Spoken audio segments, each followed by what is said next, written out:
Get this right. Something was wrong with the picture as well.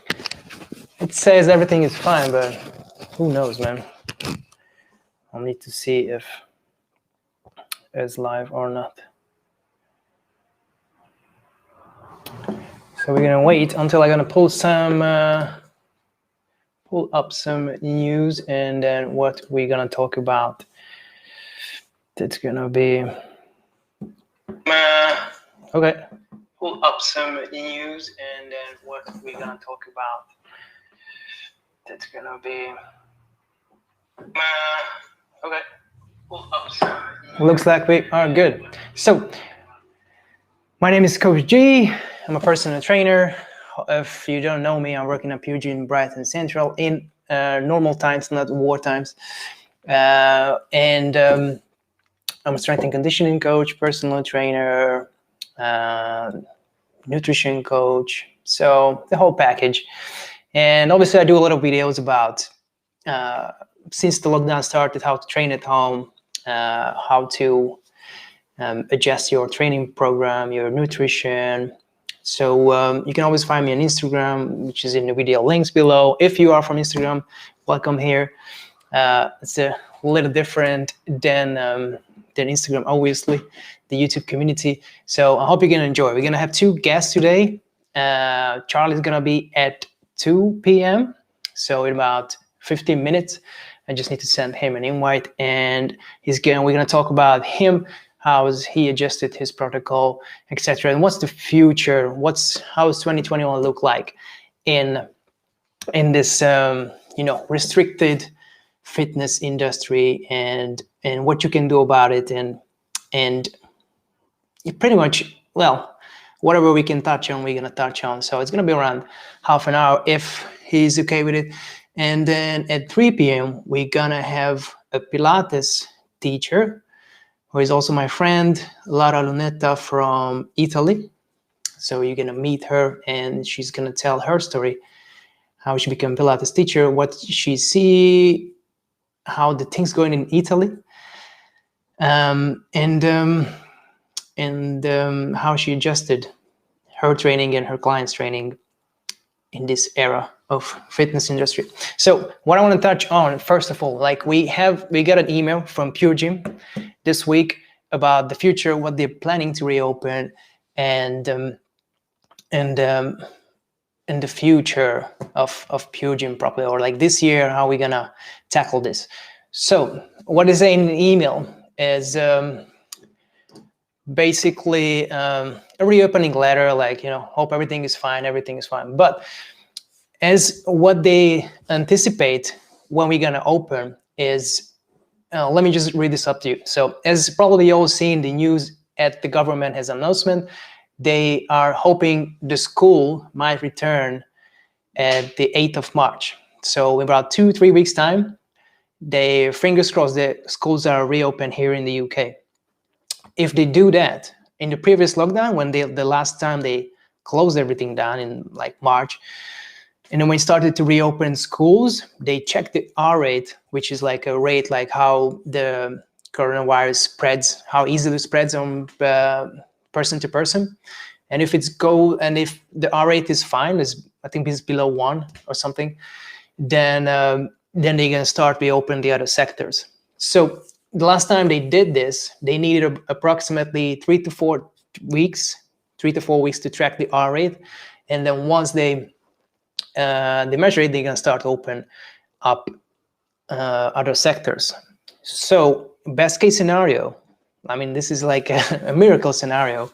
If they open on 8th of March, then end of March, like the first week of April, we should see the gyms opening up. But I don't think it's gonna happen. I don't think what's gonna happen is if the R rate is fine, because I'm gonna touch on some other news, which is doesn't look too good. But if the R rate is fine, I think they're gonna open other sectors first, like coffee shops, maybe.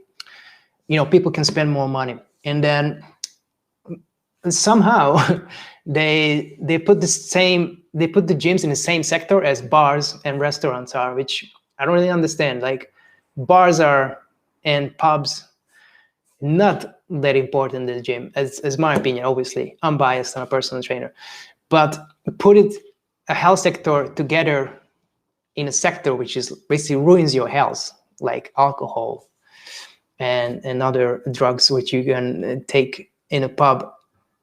Why would you open at the same time? Like, the first thing you should do is open the health sector so people can go back to training, especially in this winter time. Very cold, very unpleasant to train outside. A lot of people stuck indoor, one bedroom studio flats. How you want playing people to train it inside the small areas? Not even talk about the gym equipment is so expensive. Like, it's just hilarious how expensive everything is. So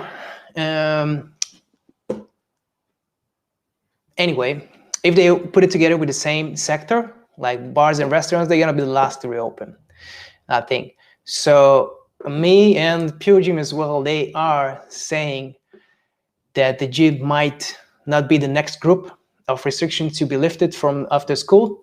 So we could potentially be looking into May or beyond. So I don't think April. So if the other sector opens up 3-4 weeks, tracking the R rate, if the R rate is good, so they don't close the same sector. If they're gonna open other sectors, then it's gonna be May, like first week of May. If gyms are not the same, like, you know, not in a sector where the next one gonna open up, then it's gonna be end of May, beginning of June. So you know, that's what we are anticipating for a long time now. Like, you know, at the first time they could say, like, you know what they say last March? It's gonna be 3 weeks. Save the NHS, 3 weeks, and then be fine. We can go back to do. It's been a year now, and it's harder to fool people now. When they say 3 weeks or 1 month, it's gonna be 6 months and a year. So obviously it's not. And you know, if they closed everything last year in 23rd of March, and then the whole summer was closed, they're not gonna open this time in March because, you know, it's cold weather. Probably the flu is easier to catch. If the flu is easier to catch, COVID is easier to catch. So yeah, we are anticipating this is gonna be open in after May, after June, best case scenario. So hopefully we get a couple good months in summer, and they're not gonna start closing up again in September, October. I don't know how it's gonna long this is gonna go. How much you can sacrifice, like, every year, and closing businesses and closing and shutting down our health to save health. Like, I don't know, like, you know, a long term, no one knows obviously what's the right thing to do, but I'm a little bit hesitant now to believe that this is the best way to go. But anyway, what our options are: obviously online training, online personal training, training outdoor. It's a bit cold. Like, this week was freezing hell. I still been training people outside, but it was freezing hell. So I have to cancel some sessions. Some people don't like to train in the cold, but some are just tough. And then it was fun. You can still do a lot of things. So if it's not windy, not raining, it's fine. You can, if once you're moving, you're gonna be fine. Obviously it's not pleasant, but from next week the weather should be way better. So hopefully you can start going outside and train more, do more outdoor workout. And obviously online personal training, it's another option. If you have equipment at home, or you need a push, you need nutrition, there's so much to do. It's not just about weightlifting. Obviously that would be the best. If you can purchase some equipment, you have the space, you can still carry on with your gains. That's what I did as well. I bought like a squat rack, a bench, so I can do maybe not as heavy as I would in the gym, but I can still do a lot of things if you have some equipment. If not, like last year, I was just doing conditioning, a lot of cardio, a lot of walking, focusing the diet, losing weight, shredding down a little bit. There's always something to work on, you know, fixing your diet, fixing everything else. But so what I'm gonna do, I'm just gonna call Charlie in. I'm gonna send him an invite, and hopefully in 5 minutes time he can come and join in. So let me just do this quickly. And In the meantime, if you have any question, let me know in the comments. Just type "I'm here" if you're watching. Let me know if you are here. Charlie.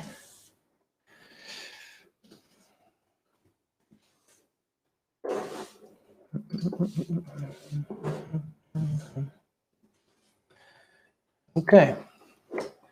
So he should be in a minute. I'll just text him the code. Send you the invite.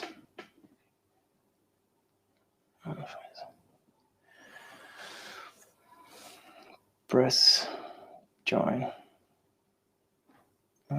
Should be fine.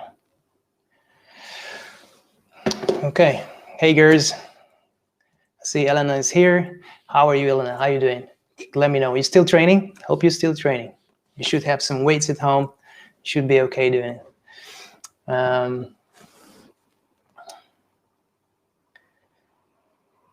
So it's, if everything is fine,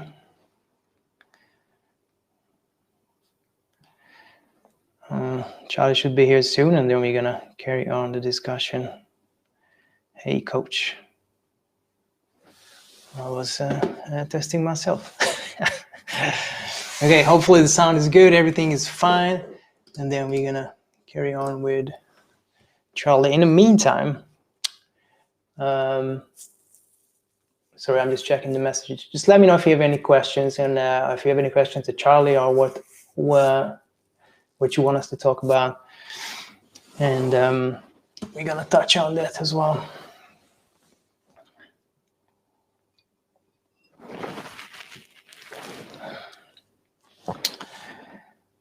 So what we were talking about so far is planning to reopening the gym. Gabriel here. Start soon as moved and half the room is full. Okay. All right. It's good. Good. Gabriel is here. Nice to see you, man. Okay. Charlie is in the waiting room. So if he is good, I'm going to invite him in and can have a nice convo. Hey, welcome here, brother. Hello, mate. How you doing? How you doing? You good? I'm good. How are you? Yeah, I'm good. I'm good. So I was just talking about how to what we were expecting to open the gyms to open. Yeah. And maybe it's a little better there. Yeah. And I don't know if you received the email from Pure Gym where they were anticipating that if the government's going to open the gym on like in 8th of March, it's going to be 3 to 4 weeks when they check in the R rate. So if the schools are open in 8th of March. So in the first, after 4 weeks time, they're going to start checking the R rate. If it's good, then they can start open other sectors. So Pure Gym anticipating that it's going to be like the best case scenario. It's going to be first week of April. But they says in the email that probably gym is not going to be the first sector to open. Yeah. So they might be, like last time they did with, I don't know, coffee shops, whatever, restaurants, and then bars and gyms, which I don't understand why gyms together with bars. But but that's another question. We've had this conversation a few times already about the nonsense that is that rule. Or that So that's another question. But if that happens, then they might say it's like, okay, it's gonna be May or beyond, like June. What do you think? I mean, the thing is, I think they just announced, right, that the R rate is below 1 again, and I mean, this is in the last few days that they just announced it. I mean, I mean, the people that I'm talking to mostly is saying, oh, hopefully April, and I think that does seem like a reasonable term date for most. And I think also people are just going so crazy trying to stay at home right now, and also for people obviously who are training and doing all that kind of stuff at home as well. But it's getting tough at this point. A lot of people are losing enthusiasm for training at home. So I think that the government is kind of getting to a point where they're like, oh, we probably need to get them out of their houses now. So it would make sense that April would be that kind of around that date anyway. So you're hopeful to be able to go back in April, Oh, because God. I know Really do Boris hope so, gonna say yeah. something.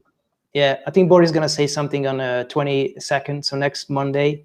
Is it next week? Following week Monday. I think he's gonna say like, okay, the school can get open on the 8th of March, so after a week after that or 2 weeks after that. Yeah.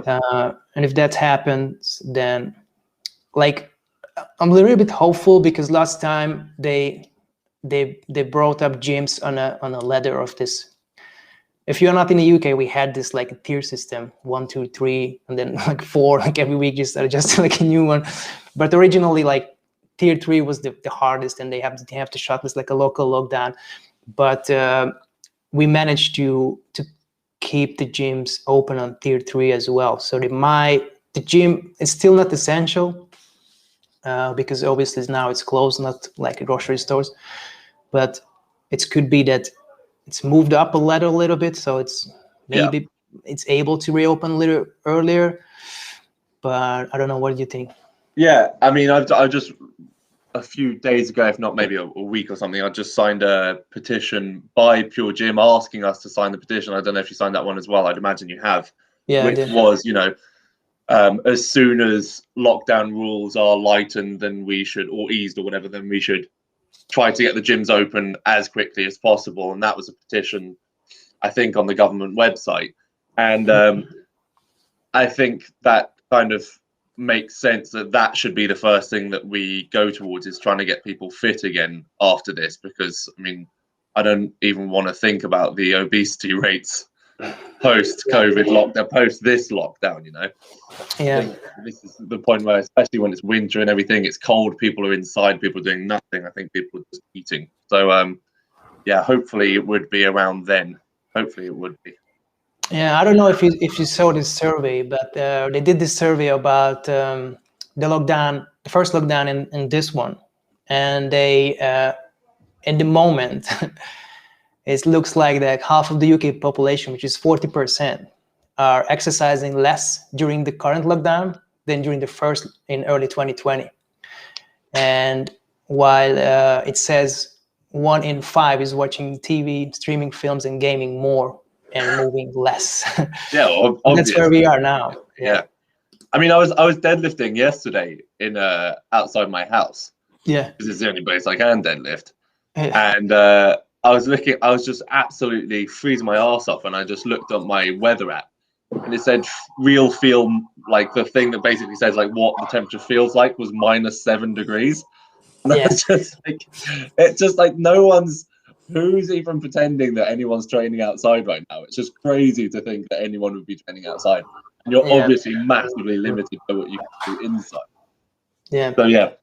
Yeah, if someone's not crazy as us, like then no one.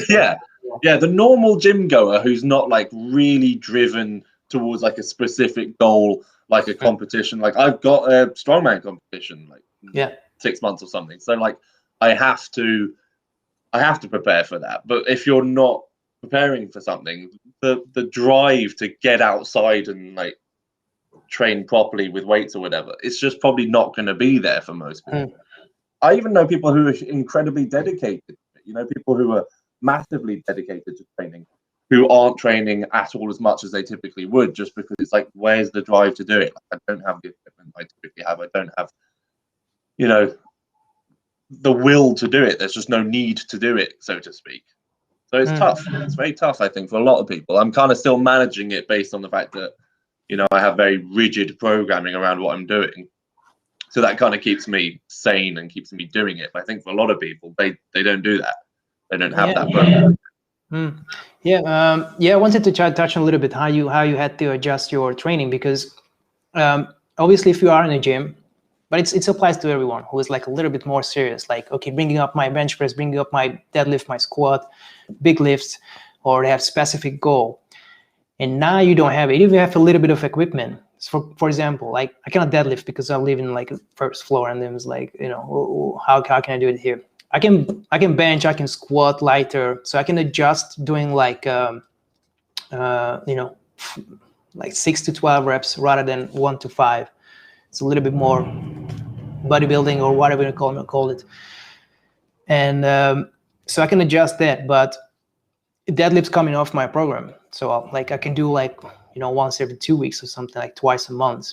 But obviously that's a big change in my program. So but just taking off one element from my program has changed a lot on my program, because I have to do like upper lower or full body, like have to switch them all up. So obviously I can do like bringing up other lifts a little bit and then bringing deadlift back down, or squats, whatever. But I have some equipment. So imagine someone who doesn't have anything, how much dedication that has to have to adjust to that level, that at least can keep the gains without like, that has to have like serious calisthenics move if you if you want to keep up with the gains. You'd like, have to be like really good at calisthenics to make a home workout effective enough to make any gains with no equipment whatsoever. Definitely, yeah. Like imagine like you are very strong, and then you started ring like last year, I guess. So that was pretty new to you, but it still takes time to adjust, and you were pretty strong already, and then but it's already limits you what you can do with the ring, because you have to unlock those movements first to be able to progress on them. Or how did you adjust to well, like, I think obviously you have a lot of equipment now, but you're still limited with the space, you're still limited with with equipment, but you have this free weights, but space is limited, right? Yeah, so I think I remember Ross Edgley, who if you know anything about Ross Edgley, he's a bit of a nutcase, and he's done some crazy kind of feats of athleticism and endurance and stuff like that.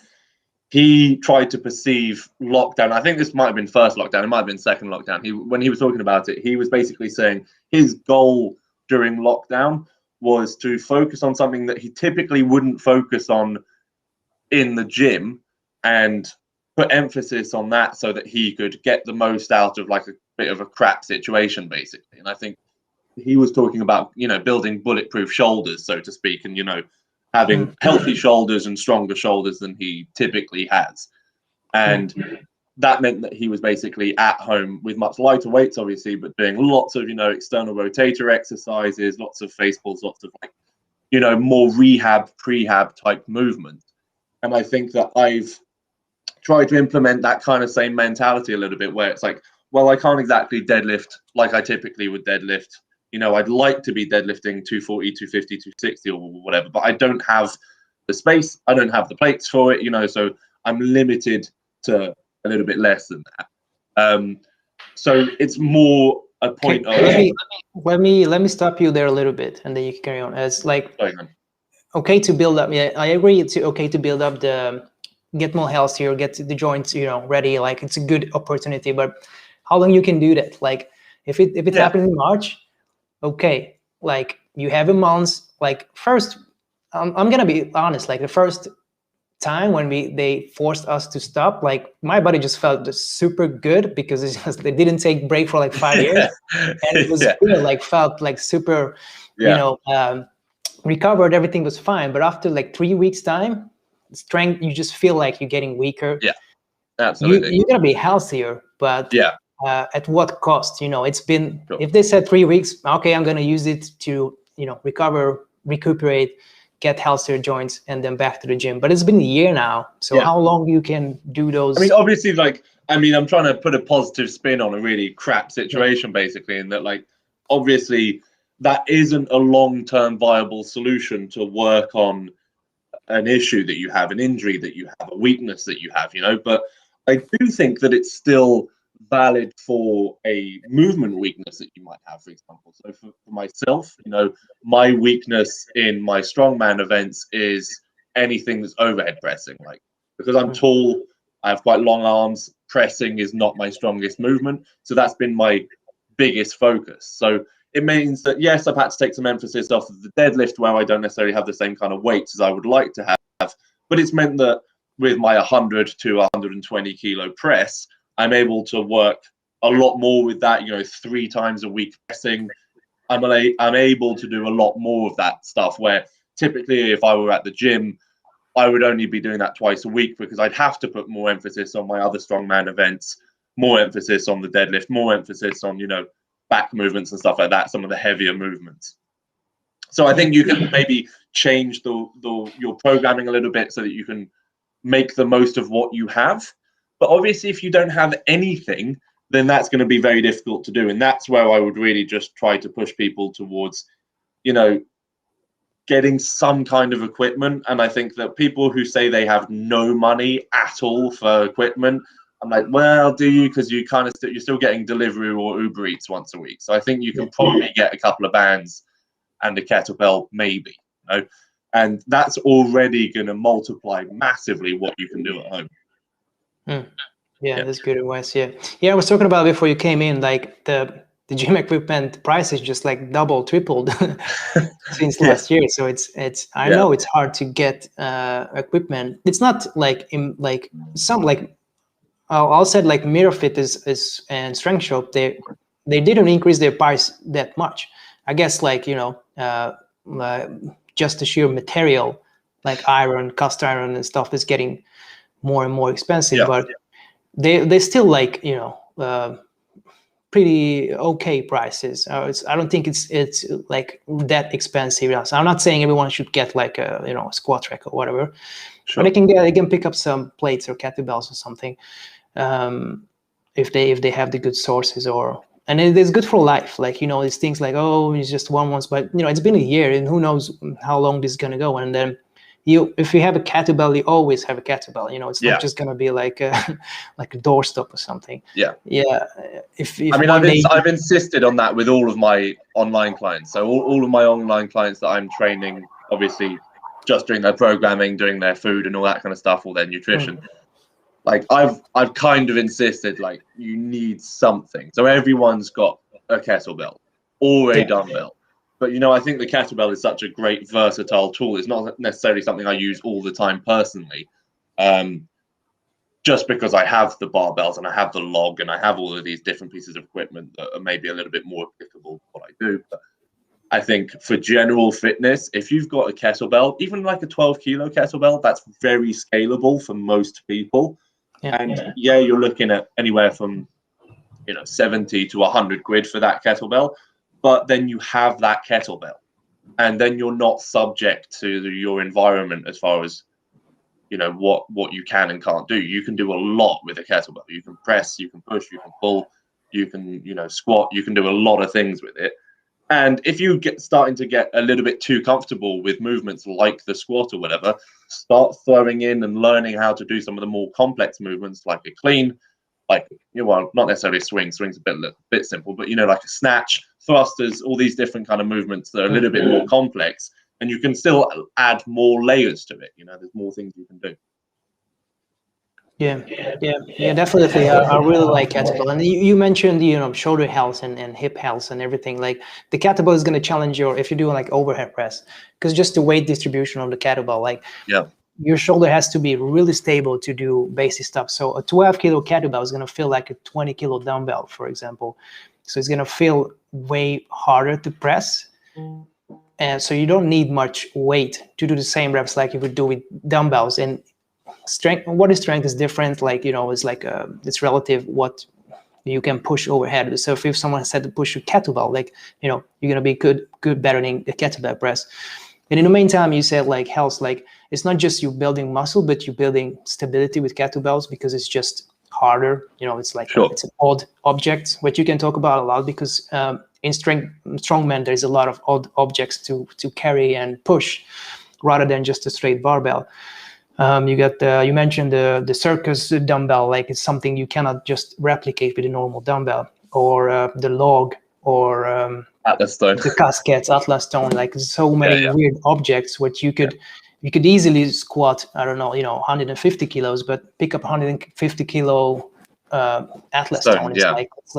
It's different. So you need different kind of muscles, different kind of stabilizers, isometric tension on those muscles, so you can build up a different kind of strength than like a gym strength.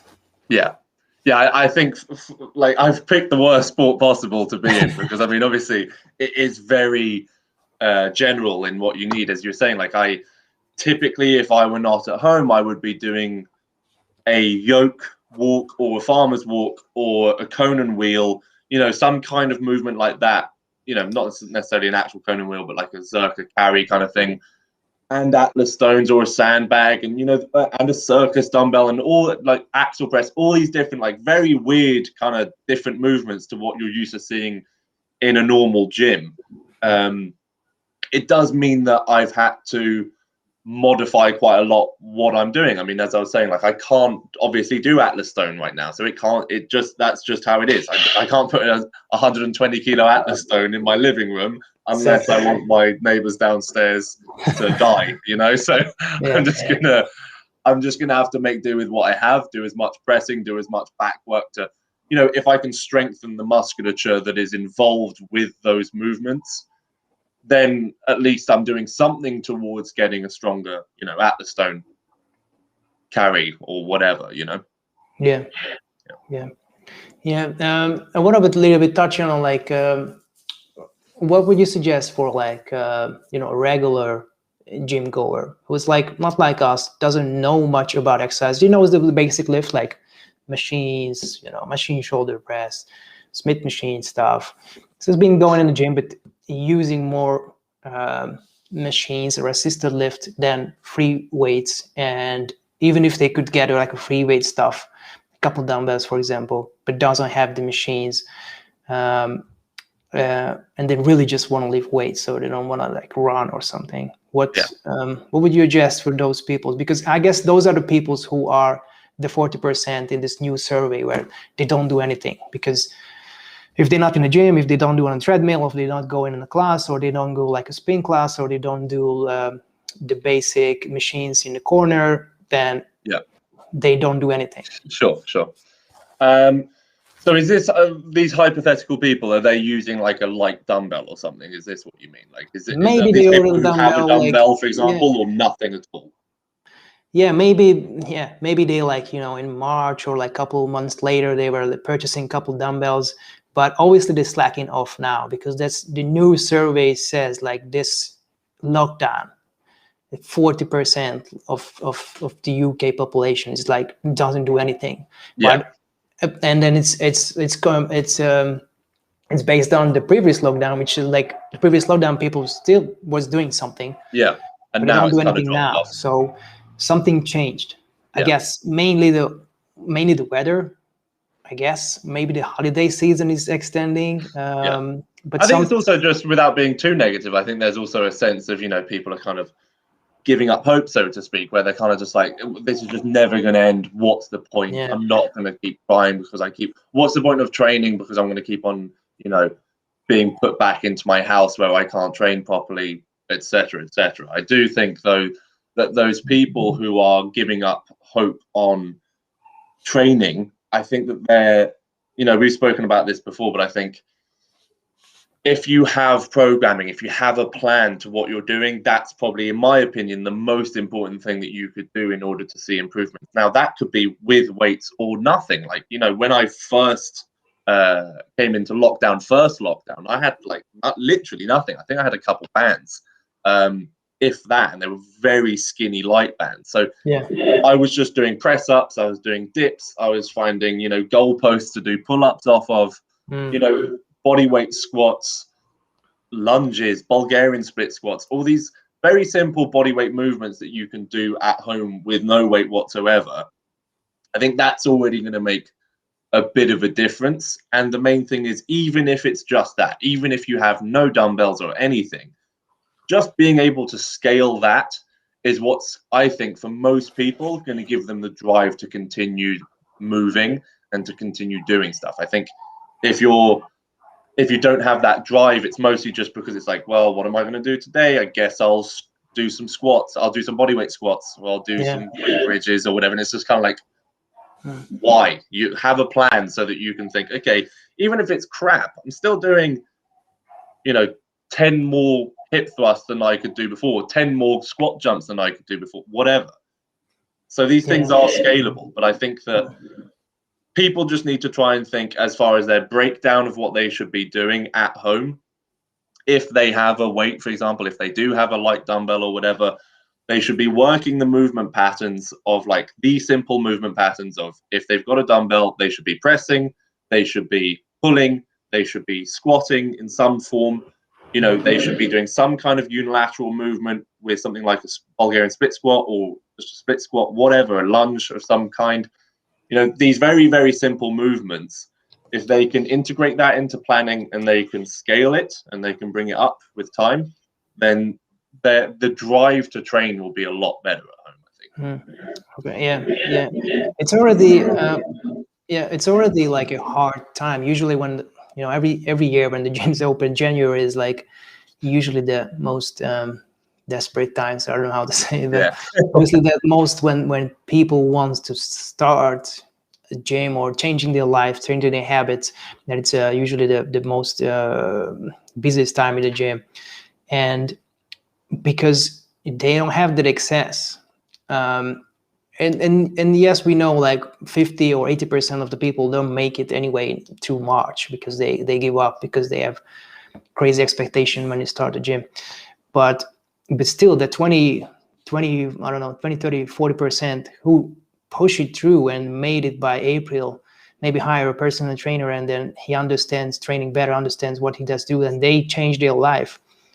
Those people are missing already because they didn't have the opportunity to start and fail, or they just cannot start because this time is, there's no gym, it's very cold, no one doing anything, and I don't know how long it's going to extend if the gyms are just delayed open, or they just keep open and close. What do you think, how this is going to 2021 look like? And I'll just have to go behind the camera, but I'm here, so if you can tell.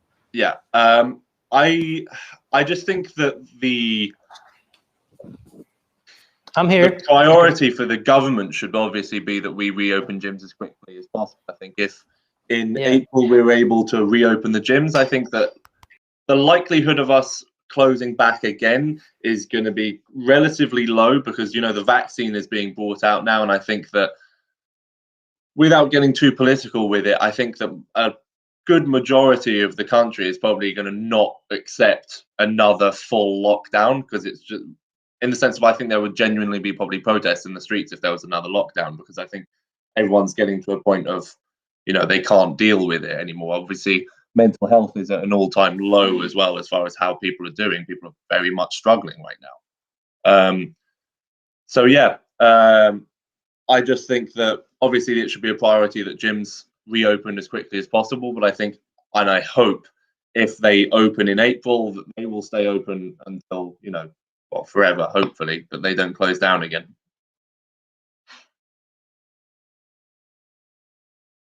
Oh, you're there. Yeah, I'm in. Sorry, can you hear me? Yeah, I just have to switch again. What do you think how is gonna 2021 look like? What is or even beyond? Like, what do you think? How long they can do this? I mean, like, in terms of closing, opening gyms. What do you think? How, I don't know how to. You hear? Okay, we might have lost Charlie a little bit. Okay. You still there, mate? Yeah. You good? Yeah, so your camera went there for a second. Oh, you there? Yeah. Okay, cool. Yeah, okay. So, what do you think? How long it's feasible? Like, when people are gonna stand up? Like, okay, it's enough. You're taking away my freedom. You're taking away my. Your liberties. Yeah, I think that this is what I was saying a minute ago. Is just like, I don't think that this is a long-term viable solution. I mean, if obviously the rate of infection has to drop, I get that, whatever, but it seems like what's going to happen is we're going to come out of lockdown, rate of infection is going to come back over 1, and then they're going to want us to lock down again. And I think that unless there's literally herd immunity, this is going to continue to happen forever. So it's sort of like, at some point there is going to be a general sentiment by the population, just like, I can't deal with this anymore. I don't care if you're trying to make me do it or not. I'm not going to accept it. And I know a lot of people who are in that mindset, where obviously there are a lot of people who are fearful around COVID. Like, that's understandable that it's a scary time for some. But I think we've got the data. The data is in as far as the actual risk involved with getting COVID, and the survival rate for the general population, I believe, is in the 98 to 99%. So I think that obviously in those more vulnerable populations, it is something that is worrisome, and it makes sense that you should probably self-isolate and be careful until the rate of infection is very much lowered and we've got vaccines for basically everyone. But I don't think that's a long time until that happens, so like we can't just do that forever. So I think at some point, if they were to try and make us lock down again, in, for example, autumn or whatever, I think people would just protest. I don't think it's going to be a thing that people are going to accept again. 3 lockdowns is more than enough. Yeah, you can start seeing it in Spain. There are some protests in Netherlands. So people are starting to get up, like, okay, this is getting a bit ridiculous. Like, yeah. I just said, I don't know if you saw this news, but they said like that they what they want to do now is vaccinate every adult in the UK, and until that happens, the restrictions is not going to lift it. And if after that, even after that, the summer should be tighter than last year. So they said like, too many people were outside, and then even if they vaccinate every adult, they're gonna keep the restrictions, the basic restrictions, so no traveling, to check the infection rates and how does it how the virus transport and everything. So I don't know, man. It looks a bit scary. It makes sense. Like what I saw as far as the new legislation that's been put in place, as far as being much firmer and tighter as far as locking down the country from other countries. Yeah. That to me, to a large extent, makes sense. Like I'm kind of like we're not controlling. We weren't until now, in any case, controlling who's coming in and out of the country. Yeah. And if a large amount of those people had COVID, we just let them straight in. And it's just like, yeah, that's fine, come in.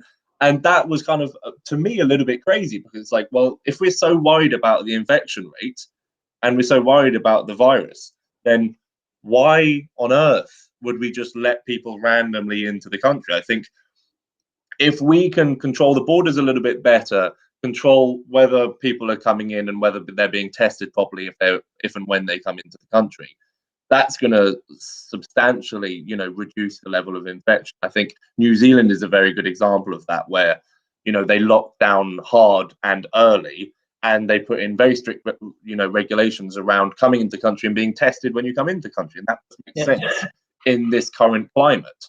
So I think if that were the case and that was put in place and we had better control of the borders for testing, then I think that we'd have a lot less to worry about. But I do think that to say, we have to be very careful and the summer can't be how it was or whatever, I think that's a little bit, again, we're getting to a point where it's a little bit crazy, because people are going to reach a breaking point where they're just like, they don't care anymore, and they're just going to, look at the younger students, like 18 to 21-year-old guys and girls who are obviously in that prime time of their life where they want to go out, they want to party, they want to drink, they want to fuck about, basically. And it's kind of like those people are already completely breaking the rules. Yeah. So why don't we instead try to just control the borders a little bit better as far as testing, and maybe try to deal better with, putting the vulnerable into isolation so that they are safe, making sure that our care homes are safe, making sure that those people in hospitals are safe. But then the general population should be able to, who are healthy and young, like, yourself and me, that we're able to just go out and do our jobs, because that's what's going to keep the economy from going into a terrible recession after this. Exactly. Yeah. What's your take on the quarantine hotels? I don't know if you saw those. So is this basically they were going to be charging people 5,000? Was it like something ridiculous? And you could be, if you lied about where you went, you could get like 5 years in prison or something. Yeah, 10 years. Yeah, it's quite intense. I don't want to get too deep into it, because obviously, like, I don't want to I don't know. I would say I don't know enough about the whole quarantine hotel thing for me to have a substantial opinion on it and really be able to talk to you and say, you know, it's right or it's wrong or whatever.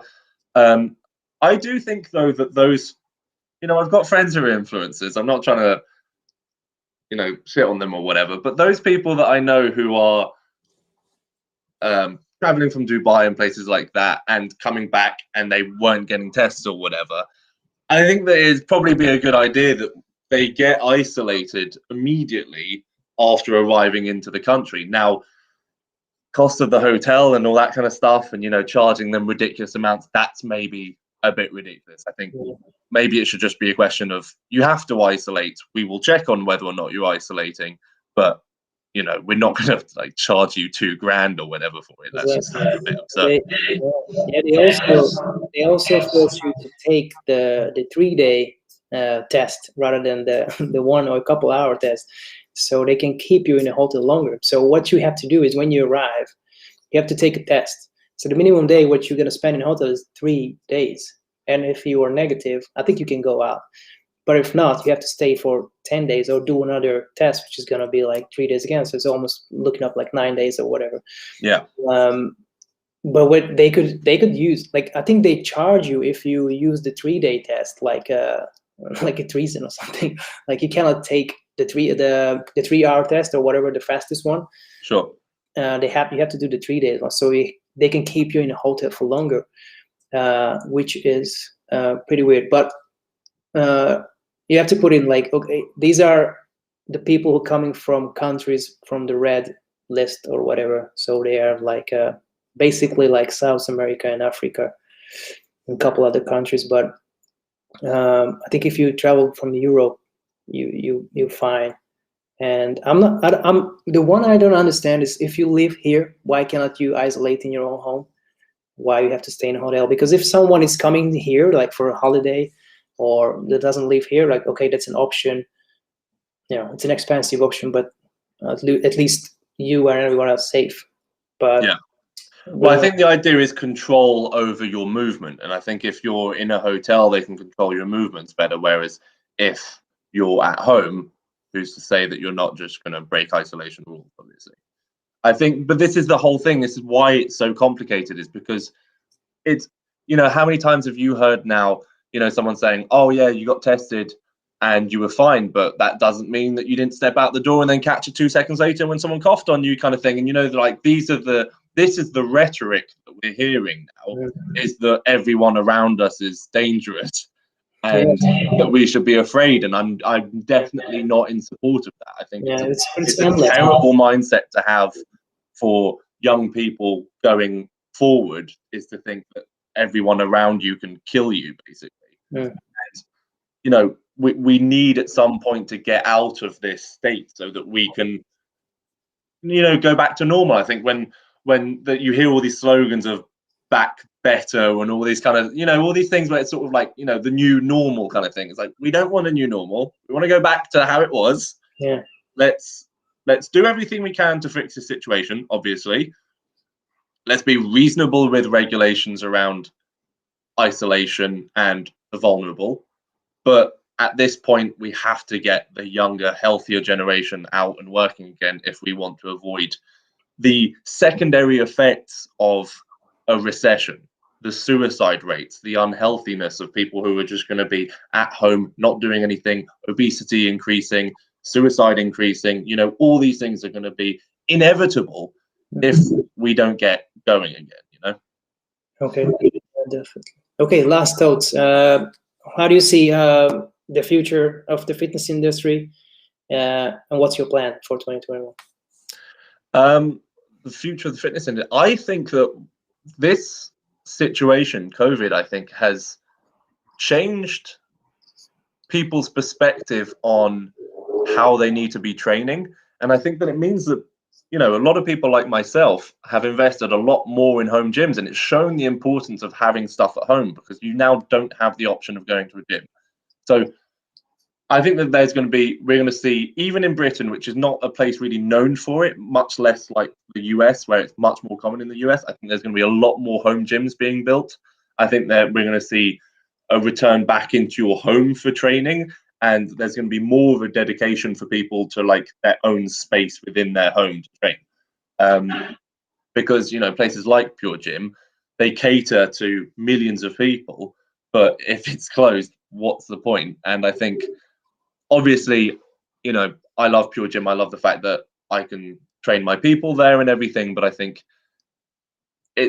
that's going. I think if you look at America, for example, places like, you know, Planet Fitness, 24-hour Fitness, Gold's Gym kind of thing, all of those places are really, really struggling because of the COVID situation. And I think those really big commercial gyms are really gonna struggle with, you know, this coming situation economically. So I think we're going to see a lot more smaller gyms, more local gyms opening up that have much less overhead, much less debt, hopefully, just more smaller local things. I'd quite like that anyway. I think that would be good to have more of a community-based gym system. I think that would be quite nice.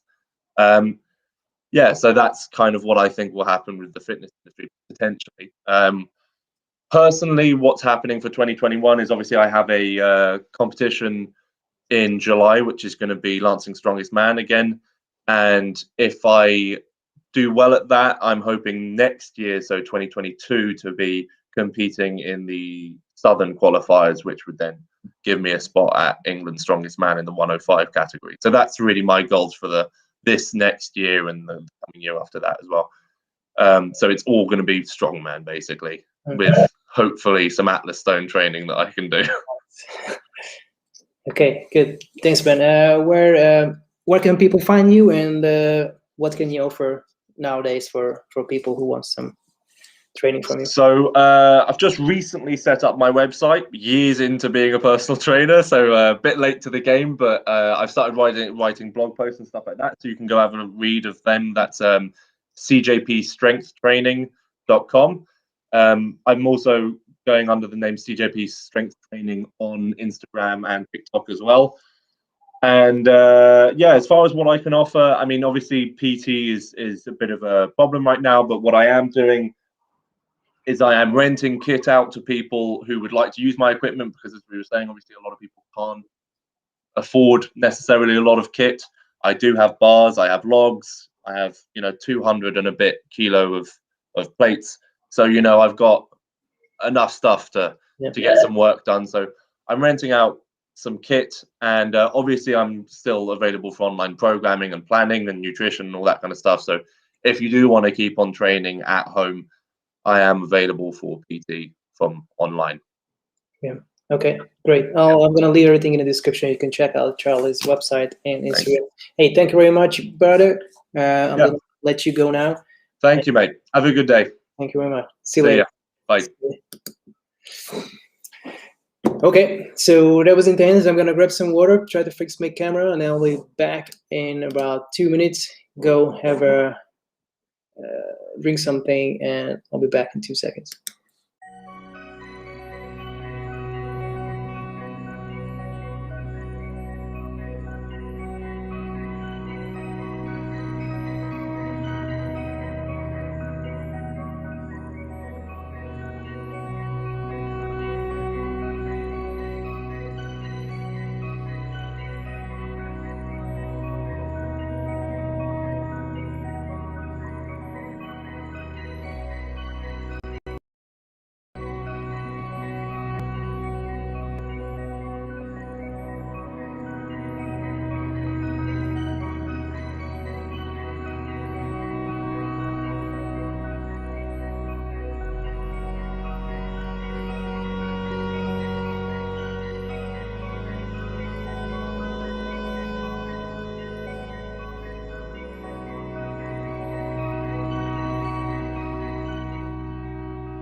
Okay, we are back.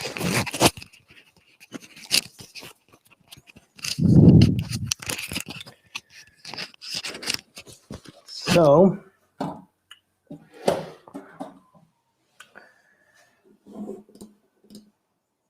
if you are new or just joined in, that was my colleague Charlie. And then what we were talking about is the future of the fitness industry, what we've been seeing happening, the hardship of last year and lockdown, and obviously what you can adjust, how you can adjust your training and nutrition and what to focus on, and a couple of the things. But the video is going to be up after the live stream, so you can rewatch it if you missed it. Just going to go to some of the comments. Hope Sunny K is benefiting from having at home workouts. Cannot recommend it enough. Yeah, home workouts are the new trend. So whatever you can do, keep working. That's when I keep all to my clients. You just have to do something. You cannot stop training. There's a million things you can focus on. Obviously, I understand it's hard if you don't understand training that well, or you don't know different training principles like speed training, strength training, muscle building, conditioning. Obviously, there are many ways to improve your health and fitness, not just lifting weights. But it could be challenging if you don't know. So in that case, I just hire a trainer. It doesn't have to be expensive. You can just get a good program. I can write your program for 12 weeks or 6 months, even a year time. So whatever you have at home, you can build a progressive plan. You can catch up with trainers, 10 minutes every week. It could be very affordable. So what I suggest is just keep training. It's very important to don't slack off and don't stop just because the circumstances are changed. There are a lot of things you can do, and it doesn't have to be difficult. As long as you're enjoying, you're moving your body.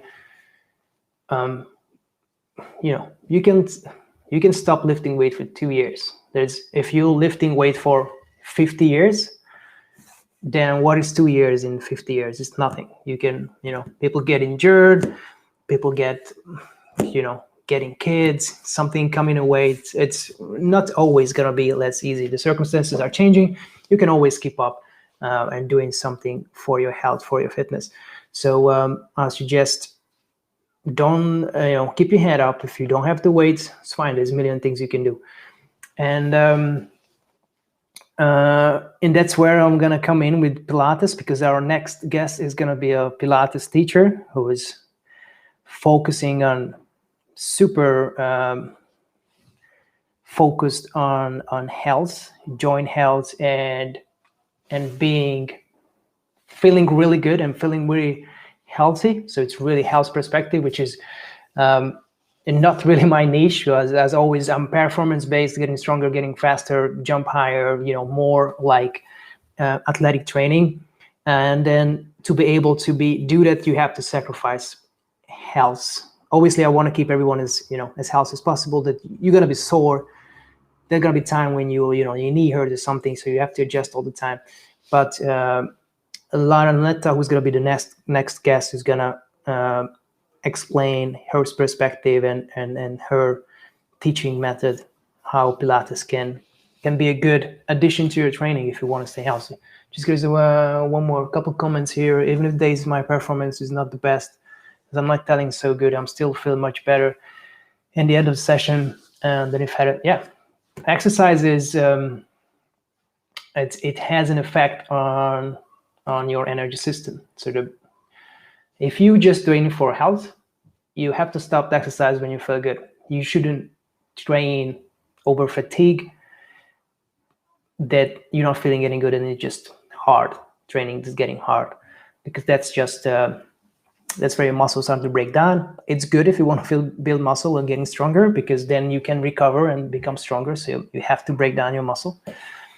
But exercise itself has an energetic effect. So start going, start brawling, start doing a sport, for example, you're going to feel better after. And it's really good for your mindset. I'm thinking about getting into calisthenics. What do you think? Calisthenics is good. It's great. Very hard. If you want to turn into gymnastic training, you have to accept that it's not going to look like it looks like on TV.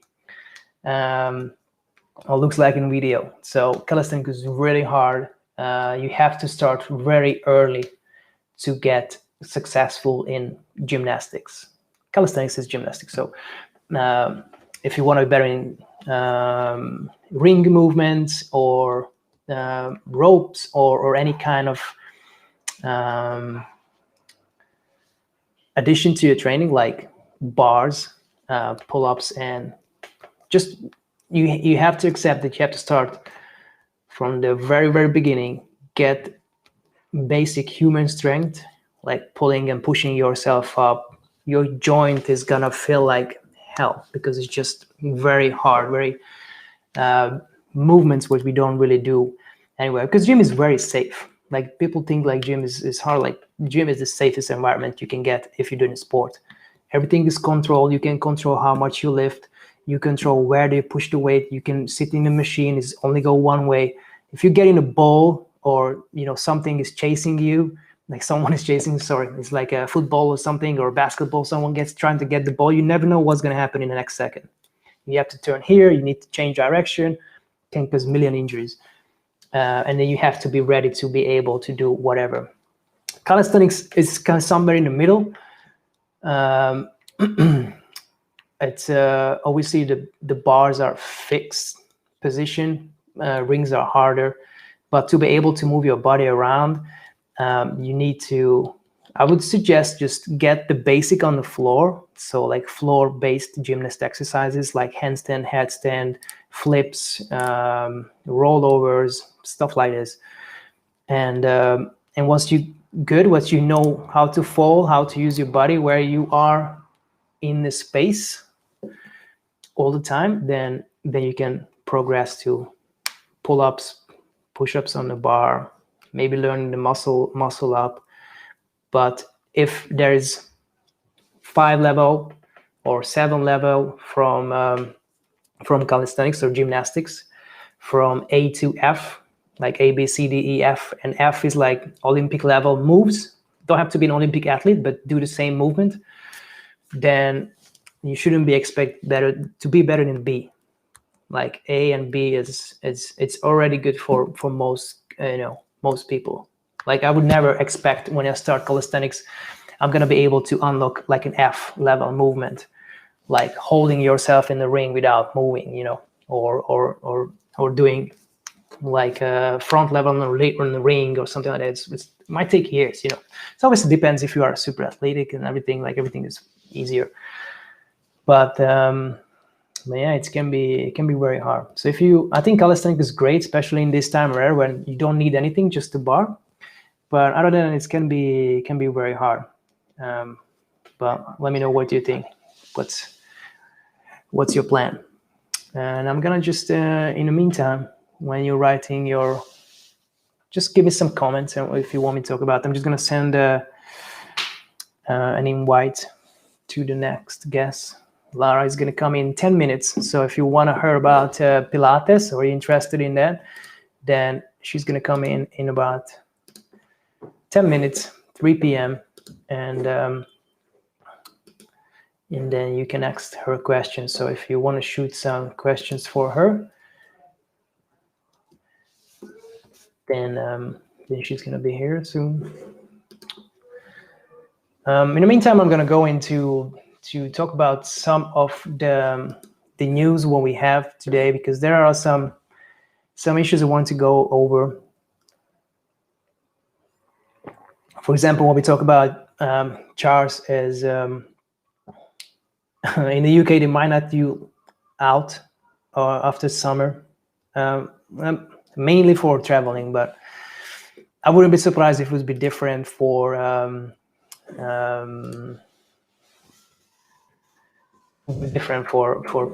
gyms, or like moving outside, or doing sports. One thing which is interesting in Hungary, in my country, you can, if you are an official athlete, so you are a professional athlete and you are registered for a federation, then you can still training inside. So let's say you are a power lifter, then you can go to your power lifter gym and you can still train because that's your professionally registered and you are a competing athlete. I was asking Charlie because Charlie is a competing athlete, but I don't think they do it here in England. I know if you are an Olympic athlete and this is your living, like you're professional, then obviously I think you can still train inside. And obviously some sports are still going on, but they're testing their athletes every day. So yeah, a lot of people in Hungary, they're trying to to sign up to a powerlifter federation. So a lot of people became a powerlifter. So in this way, they can still lift some weight. Obviously, powerlifter gym is not like a normal gym. You have like squat, bench press, basically, and deadlift. Still better than nothing. So maybe something you're interested in, and that's interesting. Okay, so I'm just gonna go through some of this petition where me and Charlie were talking about the petition when to the gyms the first to be reopened after March or whatever the sectors open. So there was a petition which you can sign as calling for reopen first after the current national lockdown in the UK. It's passed already 100K. I think this is a little bit outdated. I think we're already around 200K. So if it goes over 100K, so 100,000 people sign the petition, then it's gonna go to the parliament or consider to talk about in the parliament, which we passed. So we are over 200,000, I think now. So the petition calls for work out to help out scheme, similar to last summer's successful scheme in the hospitality sector, was started in the HCM editor, blah, blah, blah, blah, blah. It has attracted nearly 170K signatures as of 10th of February. So that's a bit outdated. I think we're over 200,000 now. We will promote exercise throughout the pandemic, encourage the use of sports facilities once they reopen. So this will be great. I really, really hope that the first sector is going to reopen is the health sector. So health clubs, gyms, sports facilities, swimming. A lot of this will be great to reopen. I don't think it's going to happen. If they closed last year, 23rd of March, throughout April, May, June, July, there was 4 months where like everything closed. And then they started to reopen, and then they closed again, and they reopened, and like closed again. It was like mental. But it would be great. I really hope that it's gonna happen, and then we're gonna be able to go back soon, even with the restrictions, because Parliament and the government want us to change the whole gym setup. So if I show you my videos around, setting up the gyms and the whole changes we did, like putting away equipment, set up the gyms for only 100 people, which we usually have like 200-300, and to make the space available with the 2-meter rule. So you get a square, you stay there, and then the next to you there's 2 meters later, or 2 meters next to you. So cleaning all the equipment, and like it's a crazy high demand for fitness instructors and the gym management. We worked a lot, so we able to be open the gym, and then it still wasn't enough. They still closed it, which I don't understand. And a lot of people call me a killer because I want to kill people, because I want to open the gym, which I don't understand. How is it opening a gym is gonna kill people? But yeah, people are weird, and these are weird times. So So yeah. In the meantime, in 5 minutes, Lara is coming into the stream. So if you have any question about Pilates, shoot it here, and then she can tell what she thinks. So yeah, we talk about if you wasn't here at the beginning, because we're going on for hours now. I'll talk about the potential opening, which Pugin sent me a letter that it says they anticipate that if they open the schools on the 8th of March in the UK, then about 3-4 weeks time, they're going to track the R rate. And if the infection rate is loading and they start open sectors, and if gym is the first group, then we might open in April. And Charlie said, like, he says, and then talk to people that it could be possible. Everyone waiting for April. I'm not that hopeful. I mean, I'm hopeful, but I don't think it's going to happen. It could be May or June, more possible, as the government doesn't really like healthy people. Otherwise, they would let us in. But Lara Lunetta is in the house. She is in the waiting room. So I'm going to let her in and say hi to her. Hello, Lara. Hello. How are you? How are Can you hear me? Afternoon. I can hear you very well. Can you hear me? I cannot hear you. Can anyone hear Lara? Yeah, maybe you have to Can you bring hear up me? your microphone a little bit.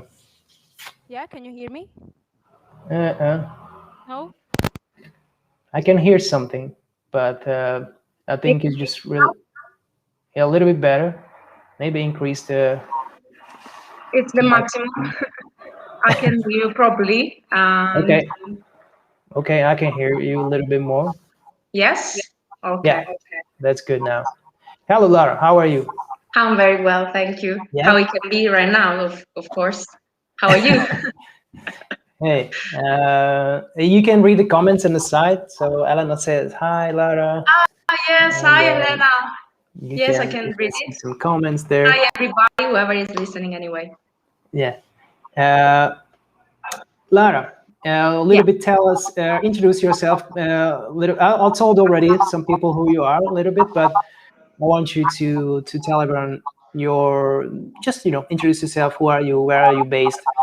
And I'm just gonna put this on Instagram that you are here, and then people can join.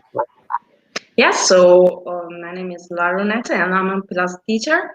I am certified with a Stop Pilates Merit You Education, and I'm from Italy. So basically, I'm from Sicily, but I'm living and working in Milan, which I think everybody knows now where it is because of the pandemic as well, unfortunately. So I started practicing Pilates around 2017, and because of medical issues, and then because it was very helpful for me, and it really improved the quality of my life, I decided to become a Pilates teacher. So from UK, I moved back to Milan. I started studying, and now here I am. So yeah, so we know each other because we work together. Yes, of course. In the old times. Brighton. So yeah, you were here in Brighton. Yes. Why did you move back to Italy? You lived here a couple of years, right? Yes, almost 7 years. So what made you move back to Italy? Yes, unfortunately, I can tell you it was my health, first of all, because it was very hard, but then also the Brexit, because I had to make a choice. So I was diagnosed in UK with fibromyalgia, which is a chronic illness, and that was very, very hard and painful. So I started in UK the rehabilitation, my rehabilitation healing process, and Pilates was really helping me on this. So when I decided to start studying to become a Pilates teacher, I had to decide where. And because of Brexit, I wasn't sure life for foreign people would have been the same. I want to make sure my certificate was an international one, so I could decide where to move if in Italy was going to be good. And finally, I decided to start with the Stop Pilates in Milan, which is an international certificate, and have the chance to go back to my country and see if I could work anyway. And I chose Milan because of the school, and also because with this job, it should give me more opportunities comparing to Sicily, for example. which is a beautiful island, the best, but for this kind of job, maybe it's not so organized.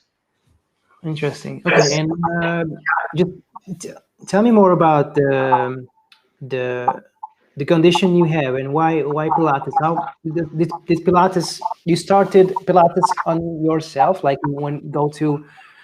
I guess you were experimenting how you can make your condition better, and I guess is Pilates something helped you, and that's why you turned into Pilates, or it doesn't correlate at all? Yes, it's for this reason. I mean, for many, many years, I've been sick for all my life, but no one could understand what I had. So I got worse by the age. And when I was in UK around my 27, 29, I started feeling really, really, really bad. I was in a really high level of pain. And I was already in lots of high medication because doctors tried to help me, but they couldn't understand what I had because MRI scan, X-ray, everything, blood tests didn't show anything. So one day I was at work and a colleague told me, she saw me very bad. And she told me, look, Lara, why don't you try in a Pilates studio? You know, my friend, she has lots of problems like yours, and they are helping her. And, you know, I was almost crying there, but that sentence really made me laugh. I was very doubtful. I said, look, if in many years doctors couldn't help me and didn't find a solution, how do you think a Pilates teacher can help me? And she said, look, you don't have anything to lose. Why don't you try? And that sentence was like, okay, you're right, I'm going to try. And there was a beautiful Pilates studio close to my house, like 5 minutes walk. I sent an email. And because I didn't think they could understand, I was very clear in the details. But actually, when the owner of the studio texted me back, I was really astonished because she was really well what I was talking about. And she was very helpful. She told me, I can help you in this. We can do Pilates program with these things. I can help you as a massage therapist as well, but you have to look after for this kind of physiotherapist who is going to do this kind of treatment for you, and we have to work as a team. If we work as a team, we can start the healing process. And for the first time, I felt like someone was able to understand me and to help me. And actually, my Pilates teacher, they've been the ones, they pushed me to read really good books to understand my health, to understand what was happening in my body. And finally, I was diagnosed with a fibromyalgia, and they were helping me in the healing process and also about knowing what was going on. So at the end, I decided to do the same with the people like me, because many people don't find lots of help, and medication can help you until one time, until one step, but then you have to be part of the progress, and you have to do something to improve. And Pilates in this is very helpful for many, many reasons, which I can tell you why as well. Okay, tell me about a little bit more the fibromyalgia, because I don't think many people know about this, and obviously it's like, I guess, a bit controversial topic in the medical sphere, because there's like, I don't know if there's much evidence on this or how to treat this, or is this like, you know, it's kind of like something like, sometimes people that say this, just people just make this up, or it's just something that it's a condition of the other conditions. So what's really going on here? Well, this is a really hard question because there are lots of different points of view. Let's start saying that fibromyalgia is a chronic pain disease. So it gives you chronic pain all over your body, not just in the joints, but also lots of problem in the internal organs. Okay, so it takes every part of the body. It gives you as well chronic tiredness and problem with the sleeping, so insomnia and headaches, whatever it is that it makes you feel very, very bad. It's very difficult to diagnose because actually you do MRI scan, you do X-ray, you do blood tests, you cannot find anything. If you check all my tests, I'm perfectly healthy. Because is nothing happening. So what is happening is a kind of wrong communication between your nerve system and the rest of your body. So the information that they are changing each other are like not working properly. So it's very difficult to see something like that because it's also about the spinal cord, the neurotransmitter of pain. It's very difficult, and many doctors don't see what they can't see.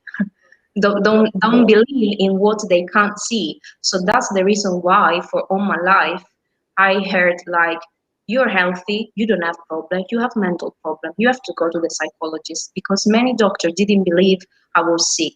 But when a patient, it's going per year and year and year through the doctors crying because he's in pain, I think people should start to believe something is wrong. I never allowed people to really got me so down to believe that I was mad, because I was sure my body had a problem. And when I start to address the problem in the proper way, I made a change. Until I took for years and years medication, I didn't make any change. I was just in drug, and they didn't even work. They didn't even take the pain away from me. So chronic fibromyalgia, it's a really chronic disease, but I really think researchers should work to find a problem instrument to make it diagnosis in a scientific way. Because until doctor can't see what is wrong, mostly of them, they won't believe there is a real problem. And yeah, I guess it's just more people have to be aware that this is it's not something you just made it up. It's you know, it's actually the condition. And just tell me a little bit about, is it Pilates? You still have symptoms, or Pilates? Yeah, of course. Help? I do. Yep. Yeah, sorry, I interrupted. Yeah, if it's Pilates helps a lot, or where do you see the most results? And if it's not just Pilates, what else you do? Yes, of course. This kind of disease should be addressed in a multidisciplinary way. So you have to work from many different sides. I did psychotherapy for pain management. So someone who is teaching you how to manage your thought about the pain, because obviously pain is making people feeling depressed. And the line that you're going to depression, it's very thin, because pain is disabilitating people. It's really invalidating the quality of life. So you need a psychological support that is helping you how to manage your thoughts about the pain. So feeling like you can have a life even like that, but you need to learn how to manage it. So first of all, psychological help for the people who have chronic illness. Second one, we need to work not just on our body, but also on our attitude. I always think when you have a problem, there are two different ways to manage the problem. First of all, is this one. I have a problem. I'm going to stay here waiting that the problem is past. I am a victim because I have the problem. I cannot do anything because it's not my fault. This is one approach, and it's not going to take you far. There is another approach who says, I have a problem.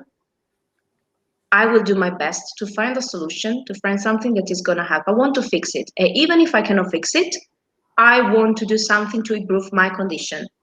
This is another attitude where you're not a victim, but you're acting, because movement heals. But it's not just movement as a body movement. It's movement like taking part of your healing process, doing something to getting better.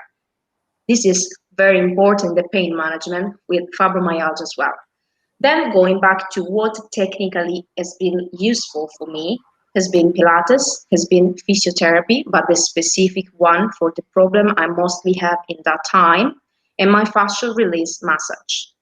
Because all of them, they work in a different way. And about Pilates, what can I say is, first of all, Pilates helps you to find a body-mind connection, which with a chronic pain condition, you usually lose completely the control with the contact with the reality and with your body. Because obviously, if you, for example, have a huge problem, a huge pain for 5 years, always stuck on your shoulder, okay, your body just feels your shoulder. It doesn't have any more feeling about the rest of the body. And when you're doing Pilates, as you have to be very concentrated, because your Pilates teacher is talking non-stop, giving you indication, And maybe during the exercise, she's telling you about the pelvis, that you have to keep it neutral, that you have to engage the glutes, you have to lift the pelvis and then keep the pelvis stable, move your knee. So you are putting attention to another part of the body, which means you're just forgetting for a little bit about that part of the pain, the part of the body who gives you pain, and start focusing in another part of the body. Start feeling again the information coming from another part of the body. This means in a long term, you're gonna give a little break to your brain from that pain. And in a long term, it means you're gonna reduce the level of pain. So we don't need just drugs and medication. We also need to train our mind and our body to going through a healing process. So concentration is the first things, and body-mind connection. Also, the fact that you're doing during Pilates lots of attention to the exercise, it means you are forgetting about your life. That time that you're doing a Pilates lesson and you have to listen your teacher for an hour, you forget about your problems at work, your problems in the family, your problem with your relationship. So it's a time for yourself. Then you improve your posture. You work the muscle in a concentric and eccentric way. So while you're strengthening, you're lengthening. So you're doing like dynamic stretching all the time. That's why we don't do so much stretching, but we do all together. We improve the posture, we strengthen, for example, while we're strengthening the elbow flexors, we are lengthening the extensors. So basically, you improve your mobility, not because you're doing a passive stretching, but because you're moving a correct way. And also we do like a re-education, functional re-education of movement. So we teach the people how to move properly. It means learn how the body works, the right biomechanic, but it means also for a person like me, which has chronic tiredness, how to reduce energy. So if I learn that to do that movement, I need to muscle and to reduce the tension in another part of the body, I'm saving energy, which is very useful in a long term in the daily life. It's very useful. So there are so many good reasons why I start practicing Pilates and I still doing it. I do have pain. My life is still flare-ups and flares down, but the difference is that I have more control now. So the day I'm feeling really bad, I know what to do. This is what it makes the difference. With a chronic illness, you probably never fix a chronic illness, but it's important to learn how to manage it in the daily life. Because a teacher can give you a lesson which is good for you 1 week, 1 times per week, but we live 7 days out of 7. So we need to learn how to manage it. That's why when I have a client with chronic illness, I always give homework. I always give to him, okay, so this week you have the problem. Every day you have to practice this. Or 1 day, yes, 1 day not. Or I give something, instruction to follow. Because I cannot do the job once per week. You have to do in your daily life. Yeah. Do they follow? Because I have the same. We like always give away exercises and workouts, but sometimes they just don't do it, and then they wait something magical to happen because you see a trainer 1 hour per week, and then we can do something magical. But the most this is the first things I say. Yeah, the work should come when you leave the trainer, and you have to put the hours in. Because if you just if you crunching in a computer for 8 hours for 5 days, then 1 hour of seeing a personal trainer not gonna change anything. You have to put the work in. So what is it? What is your what is your population who you teach? Is people with illnesses? Do you help people? Majority of people are doing Pilates are people or middle age, okay, which mostly of them have injuries or pathologies. Sorry? Like 50 and above, or? Yes, from 40s is the middle age that they usually are coming to the Pilates, to 40, 50, 60. Of course, we have also younger people, but mostly they do workouts. So like the typical group lessons, that is a proper workout, okay? So this is more for younger people, but usually people are coming from private lessons are people with injuries of pathologies, which they are coming already for a medical advice, which I'm very happy that now doctors are starting involving people on doing Pilates, because it's like starting having some recognition. Can you see? Can you say? I don't remember if you can say that one. Yeah. Okay. So this is very good. But as you said before, when a person with pathologies is coming to me, the first things I say is this: look, I don't have the magic stick. I cannot fix your problem. Pilates doesn't cure anything, but we can improve everything. But you have to be the one that does the job. I can give you advice, I can give you instruction. Is your choice, follow my instruction and try to make your life better? Or is your choice to just be a dreamer and waiting for something that may never happen? So it's your choice. Okay, and what what people can expect from Pilates or from your teaching? Well, like, it's like, because I've been like once or twice in a Pilates class, and it's a lot of a lot of breathing, a lot of postural stuff, a lot of core condition, but different way that you would think, like doing sit-ups and stuff. So it's a lot of belly breathing and fixture, and putting in disadvantaged position, so your core has to actuate in a certain way and connect the body from top to bottom, like a bird dog pose, and something like that. So and it's more difficult than it looks. So what people like, how do you teach? Is like a workout, like a circuit class, or you just focus on one specific condition of the client? How do you usually teach? And then we go in, and those changed during the pandemic. Well, it depends on the people. If people are coming for a group class, of course, it's a workout. So we are trying to work everything of the body.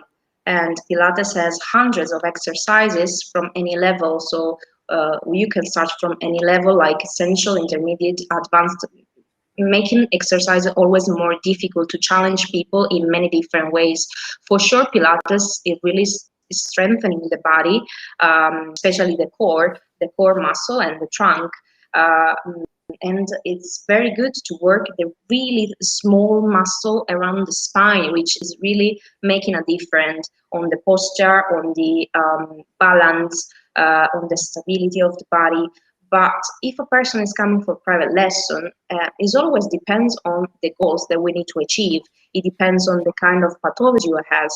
I usually teach. I have to say that there are many. This is a different question, Gary. So there are many schools in Pilates. Okay, there are some schools are more old-fashioned, so they have a really old-fashioned on Pilates. There are some schools more contemporary. Okay, so today. Can you describe what is Pilates? Because we know when we go into a circuit class, we know what's going to happen. We know when we go to kind of like a yoga class, we know what's going to happen. I know when we go to the weightlifting, when it kind of know. But what is Pilates? Because many people compare it to like yoga, but yeah, I think it's very different yoga. I felt very different than when you do yoga. Yes, it's very different. It's a movement discipline, first of all, which works. I would say the first things that we are working with Pilates is about strengthening muscle. Okay, so many men, when they're coming to a Pilates lesson, okay, they usually think they're coming to relax, to use the little balls. And they always tell me, oh, I thought it was so easy. I see you smiling with the little balls and the little band. What is it? Is nothing. And they are actually exhausted. They cannot even reach half an hour of Pilates because they're not ready. they were expecting something different, something more relaxing. Actually, it's not. Especially a group class, the rhythm is really strong to follow, and sometimes you have to really keep a position, which are really hard. We work the body against the gravity, keeping some position. So we are really working on strengthening muscle. Generally in a group class. Then obviously now in a private class it's different. If a person has a condition which he actually will need work a little bit on relax, we can focus more on breathing, on relaxing exercises, on mobilization. But basically we always need to work on muscle. So finally we have to find a way to strengthen muscle, which is the best part of the movement activity. Yeah. So your question is a discipline, is a movement discipline, which it takes. When it was built, when it was made from Joseph Pilates, it was made for rehabilitation because it was during the war, and there were many soldiers. He was working in the hospital. There were soldiers injured, so he was thinking, how can I help this soldier? If you see our equipment, like Reformer, Cadillac, they are coming from the idea of a bed where you can have stuff, springs, and you can move your arms. So actually, it tried to Pilates tried to work on all the body and everything around the body with little steps and the levels that are good for clients. It depends on their condition. Yeah, I definitely felt that when I went to class, it was like definitely harder than it looks, and especially if you do it right. Like I was a coach already, and then the teacher had to adjust me a lot. So that I could go to bird dog, and I thought I doing bird dog, but probably I wasn't like straight enough. And then the 70-year-old women were doing better than me. So it's definitely a different kind of isometric strength or Yes. movement pattern. I think that there's something very difficult is that we put a really good eye on the posture. Yeah. So sometimes I see many things. People are training and don't really focus that much on the posture and on the position of the body. And what it makes very difficult in Pilates is this, because when you're keeping a position, you start to say, shoulders away from the ears, open your shoulders, keep your pelvis neutral. So activate the muscle that are stabilizing the body. So be careful with your knees. So be careful with your feet. Just try to be in line with your pelvis. And there are lots of details that at the beginning is very difficult. It's not easy as it looks like. A lot of body awareness, right? A lot of body awareness. Awareness, yes, we're working on body awareness. How much attention do you pay to breathing? How much? Sorry. How much attention pay you to breathing? So how much of your, I guess, the base of the core of your training is, because it's something that's really important to me and my clients, and I try to teach to RPR, which is like a reflexive performance reset. We talked about this a little bit, and obviously I teach a lot of people how to belly breathe, just for like general health, and then people tend to just breathe here all the time, and then they know how to breathe properly. So and then this is one of the hardest for me to teach, is belly breathing or deep breathing. Like obviously you don't breathe in belly because you would die, but like pushing the air down and moving the diaphragm. And some people I just find it very hard to teach diaphragm breathing. But it's very beneficial for athletes, moving the diaphragm, moving the the hip flexor, releasing the lower back, releasing a lot of stress, get into like a relaxed state. And obviously it's very beneficial for athletic performance, but in health in general. And I found that Pilates does a lot of breathing. I don't know how much you pay attention to it. Yeah. So I'm going to give you two different answers. One as a person with fibromyalgia, and one as a person that is a Pilates teacher. So as a Pilates teacher, I'm telling you, with Pilates, the first things you should teach to the clients is breathing. Because when they're coming, you have to talk about the 5 basic principles, which are breathing, stabilization of the shoulder, how to keep pelvis and neck and shoulders and wherever it is. In the Pilates method, has been always given lots of attention to the breathing, but I think a little bit too much. I mean, sometimes we have complicated exercises, and in our books, we have to follow specific breathing. So breathe in, breathe out, do this. So any movement you do, there is one breathe in and breathe out. So in our new, if we see this kind of exercises done with this kind of breathing today, it's a little more stressful for the body. So we have to understand in which exercise we have to put a line on breathing and which one is not that much necessary. So obviously, if you are working abs, we have to put an eye on breathing because you're flexing the spine forward. So you have to empty the rib cage, and then you have to re-empty. You have to help me. I don't have the words in English. You understand what I mean? So in flexion, you have to empty the rib cage, and then you have to inhale again. Okay, because it's physiological and helps the movement. But for some other exercise, which you have to add stressful breathing patterns just for choreography, is not really necessary. So first of all, understand when is important and when there is not. As a person with fibromyalgia, I'm telling you, breathing is my first anesthetics.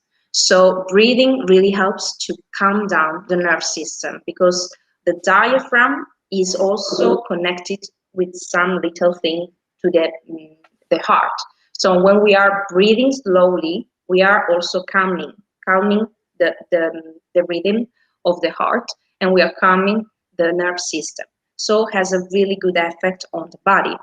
And many people have problem on the rib cage because they're stuck. So breathing in a different way, as you said, with the diaphragm in a posterolateral way, it also helps the breathing muscles and the better use of the trunk. So I do focus on breathing when I have to work in specific things like pain management. People who are very stressed, they need to calm down a little bit. So it depends. It depends. I use on myself a lot because obviously I do have lots of tension. So breathing exercises are helping me. And as you said, there are lots of different ways to breathe. So you can breathe from the top of your chest. You can breathe from your rib cage. So it's a posterolateral and diaphragmatic breathing. You can breathe from the lower part of your abdomen, which for many other problems is very useful to release, like people who suffer from irritable bowel syndromes or pelvic floor disease. So breathing is like giving you an internal massage, which helps the body in a different way. So we can work with exercise from the outside, and we can help ourselves from the inside with the breathing. Yeah. I hope I was able to answer to your question. Was this kind of one?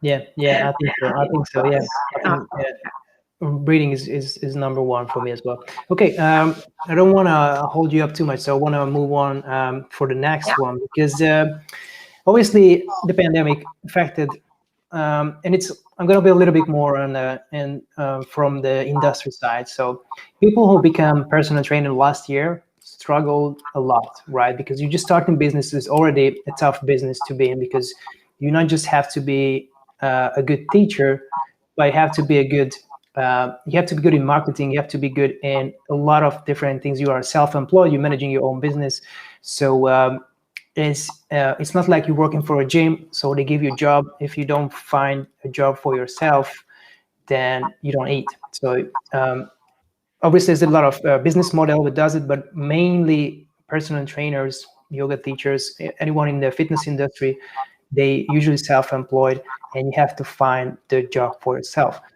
And obviously, people who become fitness instructors or teachers last year, they had to jump into like deep water with properly moving online, moving your business to a sustainable way that you can still earn enough, like maybe go in survival mode, or maybe even run your business. So you really had to adjust to business, because for me, who has been like coach for a while, and done online training before, it was like a little bit, I'm not saying it's very hard. Obviously, I have less clients than before, so it's not easy for anyone. But for someone who is pretty new to the business and have to do everything online or move their business to another country or another place, then must be very difficult. So how did this affect your business, and what did you learn, and how did you adjust everything? Because Italy or Milan was the first to close, right? Yes, it was. Well, I should say I have many things to say actually about this because Go for it. I got my certificate. So I finished with my studies and I got my certificate in December 2019. So January 2021 was the first month I could just focus only on my job. So I was already working for a year in a Pilates studios while I was studying as a mat. I didn't have time for anything, Monday to Sunday, working courses, studying, working courses, because I want to hurry up. And 2021, in my plan, they were like the year that my career would have flight. Like, okay, I can just focus on this. In January, I had already 2 different Pilates studios where I was working on, and in January was the first month I started having my private clients. I was really working so hard. I did my presentation card, I did my logo, I was working on it. And in a month, I had already 10 private clients. I started with my private clients doing classes. I was 2 studios. So I thought like, okay, 2021 really is going to be beautiful. But February 2021, actually, I was like, really? There was a pandemic going on, and an emergency was declared in Milan. The same day, I had 5 new people coming in. They told me, "You're amazing. I want to start training with you." It was Saturday, and on Sunday, there was like the government declaration of the pandemic. So that was a really huge boom because everything stopped in there. I wasn't prepared to start working in a different way because I was new in this job. I was registered as a freelancer just a few months before and didn't have my professional pages, no either Instagram or Facebook. So I didn't know how to publish myself, advertising myself, collecting clients. That for me was always, everything was new because before I was working as you know, I was working in UK. I wasn't self-employed, so I had to learn everything. For me was new. So first lockdown was a disaster. I wasn't ready at all, and even I lost all my clients because they didn't want to train online, and I wasn't working for the studio, so no one was paying me. I didn't have clients, and I basically didn't work until May. That was really bad. I was stuck in a room in Milan with no TV, with no windows because my windows were broken. They had to fix it in January, but because of the pandemic, everything was stopped. So I was in the darkness for 4 months by myself. And just with the ambulance, 24 hours non-stop coming in and out in front of my house. So that was really mental. But I had the time to have rest, which I'm always a kind of person try to look the right side of the things. I was exhausted for my illness. What I did in a year was very huge for my condition. Also because I was working almost 7-8 years abroad so much. So I tried to take rest and think what to do with the next step. So I start collecting my cousins and say, okay, let's try to do Pilates lesson. Can you help me? Let's try to see how it is, just to understand how it was working. Yeah, I'm not, as you know, I'm not the best with the technology. So I tried my best. With my limits, I tried to do what I could do. By the way, we arrived in June. In June, there was the reopening. That was a huge disaster. But I understood the things were going to be very bad. So I said, okay, I have to learn. Then now I have to rethink about my job.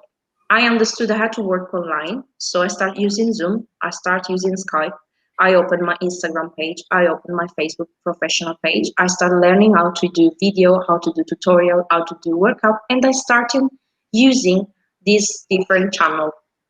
When was the second lockdown? That time I was ready. I knew what I had to do. And I started working online with my clients. And the second lockdown was very different. People were already ready to this change because the first time people were not ready. But after, everybody, school, offices, any kind of job start working online. So the second lockdown, we were all ready and I knew what I had to do. And I'm saying that was very different. It wasn't easy. It's still not easy. I'm working a lot. I found very difficult to find clients, but I have some clients, which is better than nothing. And I started loving online lesson because I can see many good things coming out of it. We have to always adjust. We have to work around. We cannot say this is happening and it wasn't, I didn't plan it. We have to find a way to go over difficulties because difficulties are always around and this is what we can do.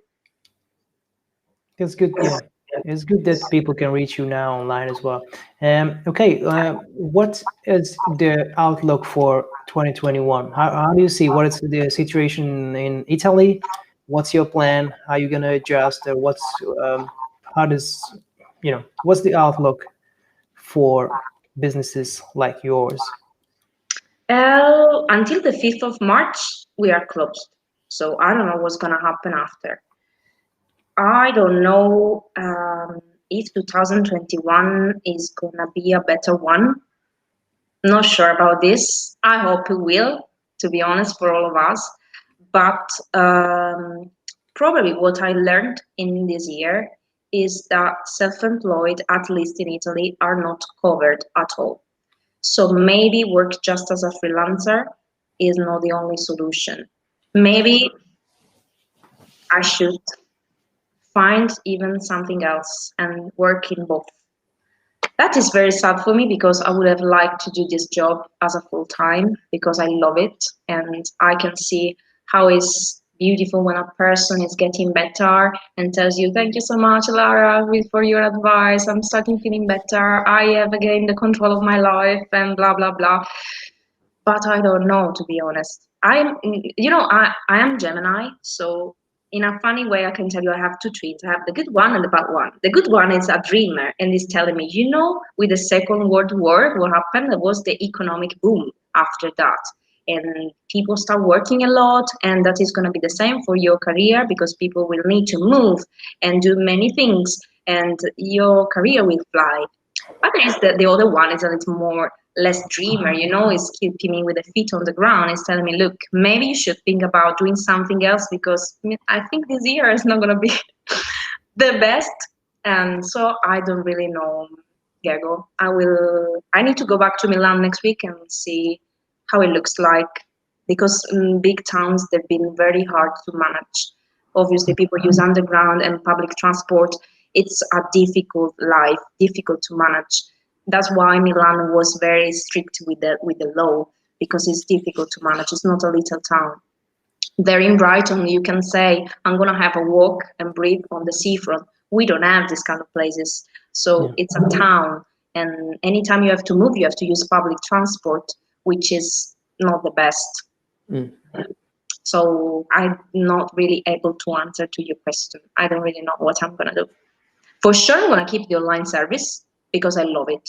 Good. It's easy for me because I have a chronic illness, a smart working, and it's beautiful for the people because many people don't have Pilates studios around, so they can have this service. Many people cannot go out from the house because they have pathologies or because they don't have anyone who helps them with the children. So it's a good service for them, and it's a cheaper one because it's not the same cost of coming in the studio. So I think that is going to last forever for me if people would be happy to do that.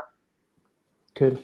Yeah. What I've been doing in the lockdown, I was creating like video courses. I did like 3, 4 already. I'm planning to do one more, and it's always on my website. It's a course, so it's not like personal training. It's cheap because you buy it, and you get always access.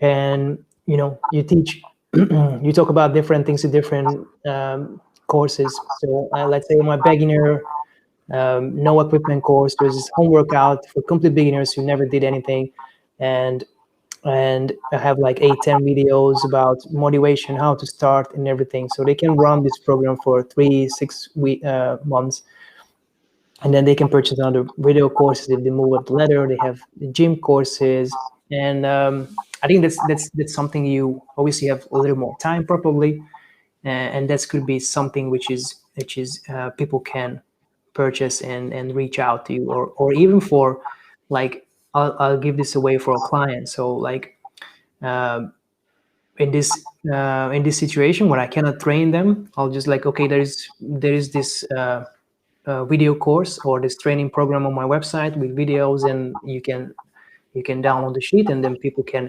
do it from home. So I know the next couple weeks or months they're gonna be fine, and they're still gonna be progress, even if I cannot train them online or in person. So I think that's something you like everyone can keep that in mind to create some online courses, or Yeah, that's very interesting. keep it up with online personal training. I just made a video about it because a lot of people are a little bit still skeptical that online personal training is less personal than in-person online training, which is, it's not really true, because personal training is always like, as you said, like if you have a class, it's more like a general It's a workout.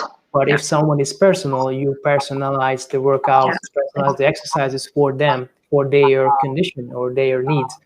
And that's when personal training is personal. It's not because it's in person, it's because it's personal to the client. So if someone comes up and, okay, I have this, I need this, then you customize the workout.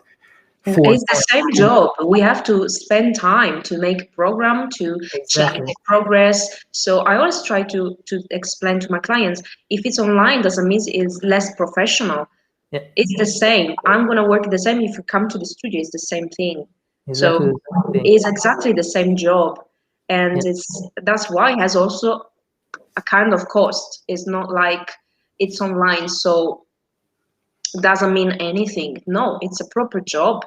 And also, I think online job gave me something good as a Pilates teacher, because I am a kind of person who loves doing many different things. I really get bored doing always the same things. So working from home with no equipment, sometimes people didn't have even a stability ball or a flex band. I have to invent how to do things. So I had to use a sofa and chairs and stairs and wherever people had in the house. And that was great for myself. I grew up as a teacher because I started using my brain, and how can I adapt this job to that room? What can I use? So it's very challenging also for us that we are doing this job, because we don't always have everything we need. And that is what it makes the difference, because it means you really understood how the body works, what you have to do, how you have to work that muscle, and you use whatever you have. Exactly. This is very interesting. It's an experiment that I will suggest to everybody, just to challenge yourself and the way you teach. And also, teaching online is also different, because obviously if you're in a room, you can go around the person, so you can check the person from different sides, different point of view.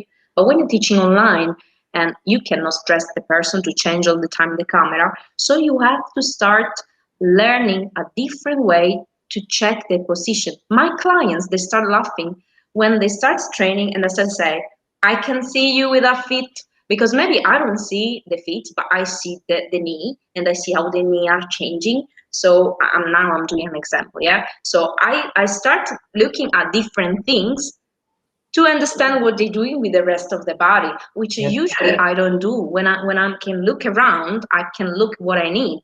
So teaching online is very challenging, and I really start loving it. Sorry. So you agree? So same here. Like you have to be able to recognize the movement from one angle. I usually ask the client if there's sets of exercise, like 3 sets of 10, then let's see one from the side, one from the front, one from a 45 angle, something. Yeah, of course, people are changing position, of course. Yeah, then it's good. But otherwise, you need to recognize if you only can see the wrist, then you need to be able to determine of like, okay, the wrist is here, then the elbow should be under, and then the shoulder is going to be behind it. But something is off, like the wrist looks like this, then 100% sure that the elbow is not going to be under. So you know they're doing it wrong, so they have to adjust. So yeah, just it's very different. Obviously, it's always better if you have more angles, but it makes you, I think, makes you a better coach, a better understanding mechanics, human mechanics. Of course. And once you get back, I keep telling this, like as you're training at home and training in a harder environment, once you go into back to It will be boring. it'll be easy, yeah, it'll be way easier. Yeah, but you know, sometimes what I do, sometimes it depends because obviously during a Pilates lesson, we have to change the position because we have to work in all the plans. Yeah, I guess it's the same for you. But sometimes it depends how the camera it is. I don't want to stress too much the client, say, okay, come back here, change that. So I adapt myself looking at the furniture. So the other day, I had a client who was doing a squat with the furniture and the dimension of the person comparing to the sofa. I said, here, there's something wrong. So I let him finish, and then I said, can you change the angle of the camera? Because I think you're doing the squat in a, I said, this. He told me, how you know? So he changed it, and it was everything wrong. And I said, yeah, because comparing to the sofa, you should have been this angle. You should. So it's crazy. And that is very funny for me. I do love it. Seriously. I love it. Yeah, I like it as well. I think it's a very good addition to in-person training, especially if someone like here in the UK and they want to train with you. It's still now is a way, thanks to technology, that people can find you and start training with you, even if they are different city, different country, all over the world. Is you can reach good coaches. I actually would love it because I do love talking in English. And in Italy, I don't have that much choices. I did sometimes English lessons in Milan because I had people who wanted to try, just Italian people telling me, can I try an English lesson? So I did it. If the people were, or they were agreed, so I was saying, okay, why not? I do love it.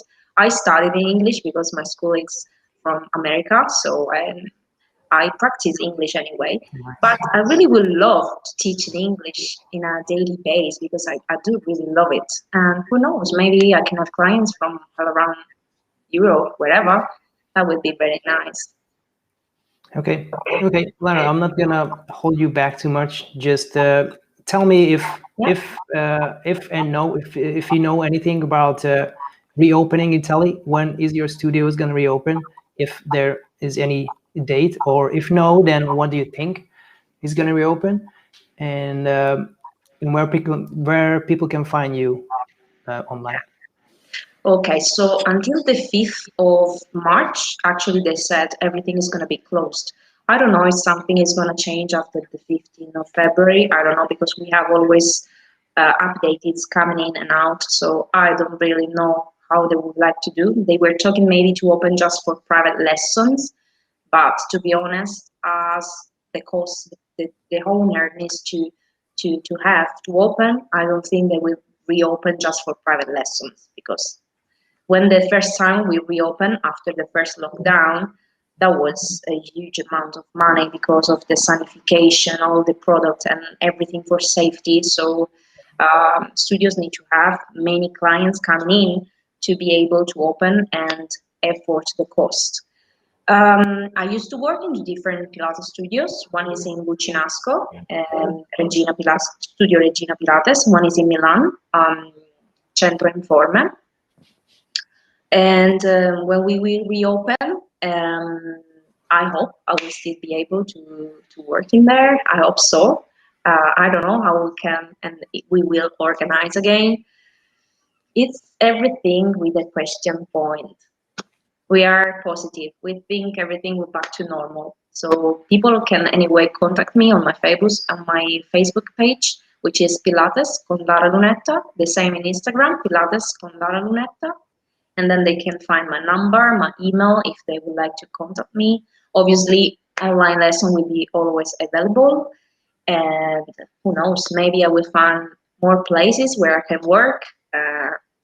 Who knows? We are here, Good. full of hopes. Yeah. Yeah. Yeah. Yes. Always. Always. Yeah. Yeah. It was great. It was great. Thank you very much, Lara, to coming on Thank and you for help us inviting me. understand a little bit more on Pilates and how we can help. Obviously, I'm going to leave everything in the description so you can check out Lara's job and Lara's contact details. And I'll hope I'll see you again soon on this channel, Lara. Maybe you can jump on sometimes and tell us more about how the situation changed over there. Well, that will be a really good pleasure. Anytime you want, I'm always here. So Okay. thank you so much for inviting me, and I wish you I wish you the best. So good luck you too. I hope even in UK situation will get better soon, and let's be always positive, which is the first point. Yeah. Yeah. Okay. Thank you very much, Lara. Thank you so much. Bye. Have a good day. Thank you. Yeah. Yeah, so that was Lara Lunetta from Pilates. She is a teacher, Pilates teacher in Italy, mainly in Milan, but now I think she is in Sicily. So she's doing online classes. So if you want to check her out, check her out. I'll leave everything in the description later.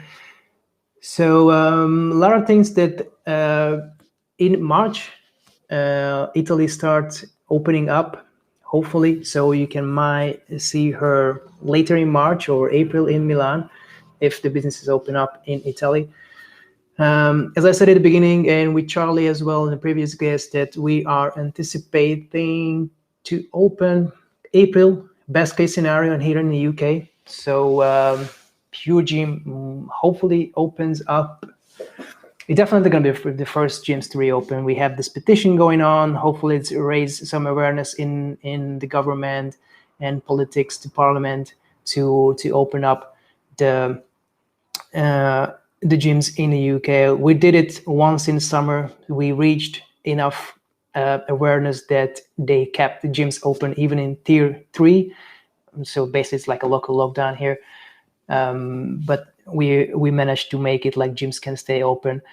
The government says they probably not going back to tier system. They just open, like there's gonna be like national lockdowns and opens together rather than different areas and local lockdown and local shutdowns. So not gonna be tier system anymore. It's gonna be just national reopenings. So that's what we accept to do as well. But we don't expect really to be the first group to reopen. For some case, government puts gyms with the same group together with bars and pubs. So we might have to wait to be the last to reopen, which it's really weird to have this. But so the best case scenario is going to be April, worst case scenario in May, June. So if the last sector to reopen, then it's going to be May or June for gyms to reopen. Obviously, they are like, I think the government recheck everything in like 2 weeks schedules. Last time they did the R rate after the school reopened. So we expect to reopen the schools on the 8th of March. So like 3-4 weeks from now. And once they do that, last time they did like a 3-4 weeks check on the R rate, which is like a rate, which is like a number, how the infection rate is going up or down. This is the first time I think it's under 1, which is good. They want to keep it under 1. If it's go below above 1, then they, I guess, have to shut down things again.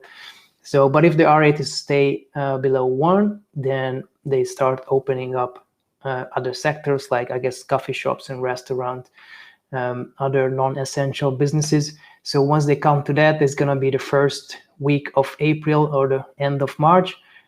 And then 3-4 weeks later, another group, and then another group.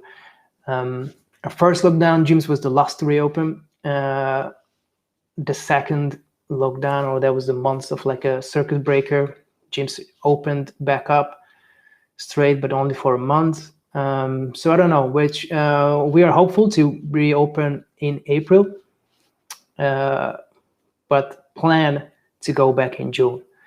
So if you can start working out as much as you can. Don't wait the gyms to reopen in end of March or beginning of April. Expect the worst, and if it's happened sooner, then it's always better. But it's good if you get some equipment. In any case, if there is another lockdown this year, you're gonna have the equipment. It's good for the rest of your life, and you can still progress, and there's a lot of way you can improve your fitness. I'm gonna do this live stream probably every week, because now I have weekly updates from Pure Gym. So this anticipation is coming from Pure Gym. They think it's gonna be May and beyond when they're gonna be able to reopen, but they're gonna review it every week. So as I have more and more information, I'm gonna share it here in a live stream. I'm gonna invite guests again from different, usually personal trainers or someone who is confident in the sector and then can tell us more. And once so it's gonna be here usually in the weekend, but I'll let you know. So subscribe to the channel to be notified if I know more information. And until then, online personal training is always an option. It's not any less than in-person training. So if you can hire a coach, get a plan, make sure it's customized. So if you're just watching a YouTube video, it's never going to be customized. They don't know what you have, how you train, how's your posture. If someone can keep an eye on you at least, once a month or something, or have a customized plan. Like usually people just message me, okay, I have this equipment, I have a band, I have one kettlebell, what can I do? And I write them a program to go for 4 weeks. It's always an option to customize to your needs and obviously what environment you have and equipment. So I'm gonna cut it here because it's been a couple of hours now. And if you have any question, always can you leave it in the comments. I'm just gonna go to quickly. Someone says, I train with Lara weekly to help me with my back situation. She's a brilliant teacher and her job is too great. Thank you. So that's for Lara Lunetta, Pilates teacher. There are another one. Thanks, Lara, for interesting conversation. So yeah, you can expect similar stuff next week with other guests. So let me know if you want someone to me to invite, and if you're interested in some other perspective or what you want me to talk about. And I'll probably see you next week, hopefully. And until then, train complete. Train complete.